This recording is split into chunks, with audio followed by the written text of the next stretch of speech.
So this exciting dish is pork loin, aubergine, red cabbage, and one of my favourites, mushrooms. I'm going to garlic fry the mushrooms, but before I get going, and by the way, we're going to throw in some celeriac chips as well. This is going to be like a massive plateful. Before I get going though, let's speak to Emma about how she does the aubergine, because I've learned a lot from her today about aubergines. Okay, so back in the day, the best way to prepare aubergine was to salt them. So you literally cut your aubergine any way you like, and then you add salt to the top. And if you can see here, I've done exactly that, and they've started to sweat. And essentially what that liquid is that's coming out is the bitter taste to them. So I do that, and then I can literally just pop them in a pan with some oil, olive oil of course, or butter or ghee, or whatever oil you like apart from those nasty seed oils. And then you just cook it as you would normally. These days, actually, aubergines tend to be a little less bitter, so you won't always need that. And aubergines do soak up oil just like a sponge, so normally the oil kind of gets rid of all that bitterness. But the best way to do it is a little bit of sea salt, and that draws it all out. Absolutely brilliant. So in a minute, we'll show you how to cook the red cabbage. We'll also show you how to cook the chips, but I'm going to quickly do the gammon, or should I say the pork loin. I take off the fat now, not because I don't believe in the fat. I believe the fat is super healthy. That just takes a bit longer to cook. I never throw it away. I always put that straight into my freezer when I finish. And what I will do is, when I've got a big bag of it, I'll make pork scratchings.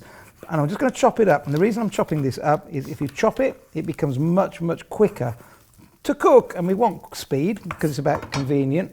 Isn't it? So it's affordable, convenient, and easy. One little knob of butter going into the pan. I'm going to have a little bit of garlic. Of course, fresh garlic, if you have it, great. If not, don't worry, because we believe that when you get it in a jar like this, it's actually even cheaper. As long as you put the lid straight back on, straight back in the fridge.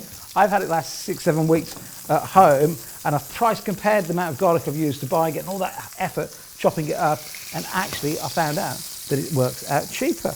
In goes the pork. This whole dish, by the way, and remember, this could be a massive plate. This is going to have your aubergine, this is going to have your celeriac chips, this is going to have your red cabbage. So this is a big, big dish. I'll just get that starting to go, so we get a bit of colour on all sides. Once I've got a bit of colour on all sides, then I'm going to dice up and throw in the mushrooms. How are you getting on over there? I'm getting on well. I'm just softening the aubergine. It's on high heat, and once it's soft, I can bring it over. So let's have a look. The pork's starting to come really good. Just get that all going, like so.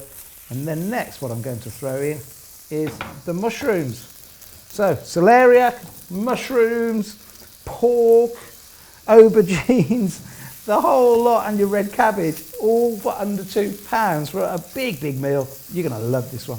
Right. What's the latest on the aubergines? It's looking good. It's starting to go golden on each side. I'm softening really nicely, so I'm almost ready when you're ready. Fantastic. Well, while you're just finishing that and I'm finishing that, let's show everybody how we did the celeriac chips. Now, celeriac chips are probably the biggest sort of discovery for myself. I hadn't even heard of celeriac till I was about 45 years old. Yeah. Seriously. And then when I meet people, I go, you don't know what a celeriac is? What are you talking about? You don't know. And I think, well, I didn't know till like 9 years ago. And I think the biggest food discovery for me ever, because I've got lots of kids living at home, and they do like their fries and their chips, I think this is probably one of the healthiest discoveries, certainly in my family, ever, because at home, I won't say they never have potato chips when they go out, because we can't be that strict on our kids because they're all young, they're all going, and if they're out and their friends are having fish shop chips occasionally, but it is that occasionally. Yeah. It's like it's only once or twice a year as far as I know with my kids, because at home they're banned, because at home this is what we love. The reason we love it, you compare the amount of carbs is sugar, weight by weight, this is 1/10 of potatoes. That's so incredible. The potato is 20 grams of carbs, sugar per 100 grams. This is 2 grams, or 2 to 3 grams per 100. And it tastes better. It's healthier. It's got vitamin C in there. It's got vitamin B6 in. It has so many minerals as well. It has phosphorus in there. It has manganese and so forth. And we think that a third of a celeriac is going to give you more than enough fries for one person. But I like to do mine really small because that's how my kids like them. What about in your house? I know, Mrs. I B? completely agree, and it cuts the cooking time, doesn't it, by a lot. And the great thing with celeriac is it's really high in fibre as well. It is high in fibre, certainly compared to your jacket potato. So I'm just going to finish cutting these up, and when I've cut them, if I've cut it too thick that way, just turn it on its side and turn them in fries.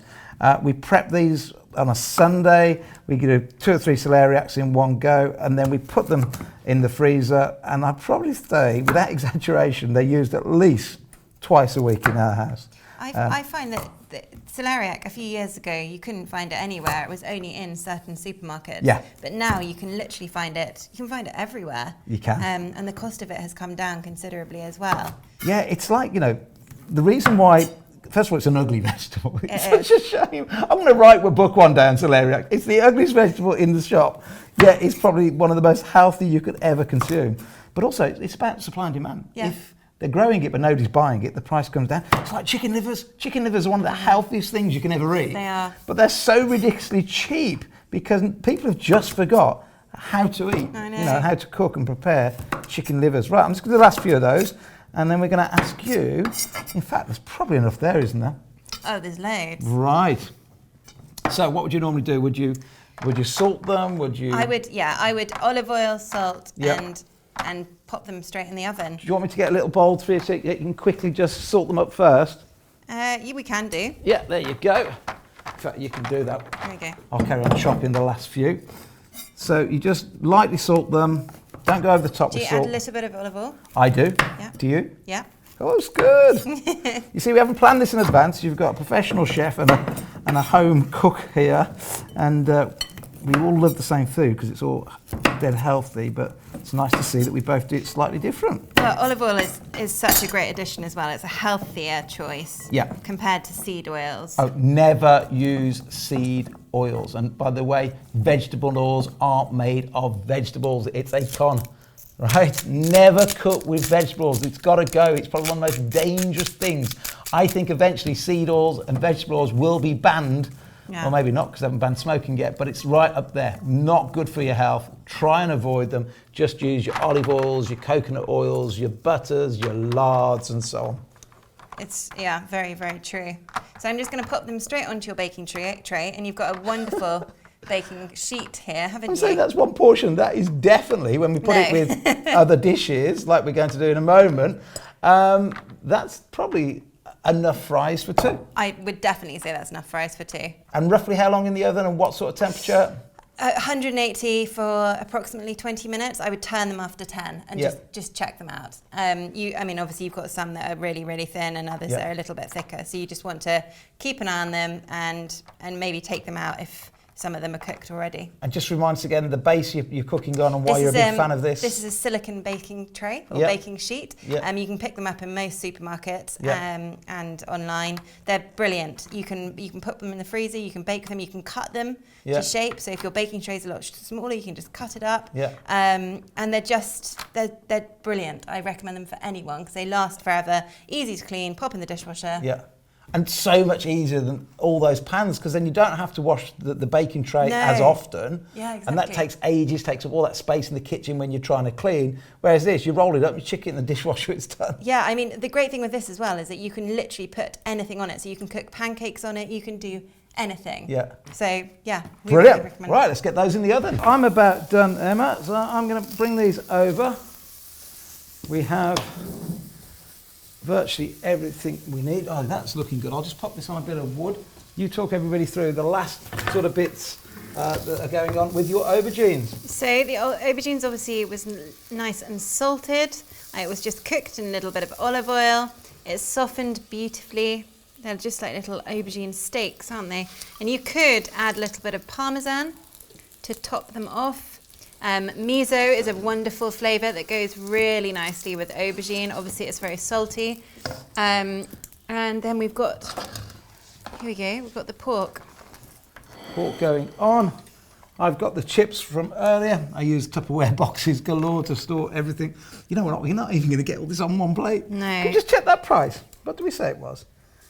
Oh my gosh, this is such good value for money. £1.91 this dish. That includes everything. We're not even probably going to all get it. Oh, it's a bit warm. We're probably not going to get it all on one plate, but take a little look at that. In fact, you've got aubergines left over. I've still got aubergines. I've got pork left over. So, you know, you probably could get away with cooking even less. Well, you probably still use the one, the pork loin, but look at that. That is fabulous. Less than £2, lots of colour, lots of nutrition, great flavour with that garlic through the mushrooms and the pork. Well done indeed.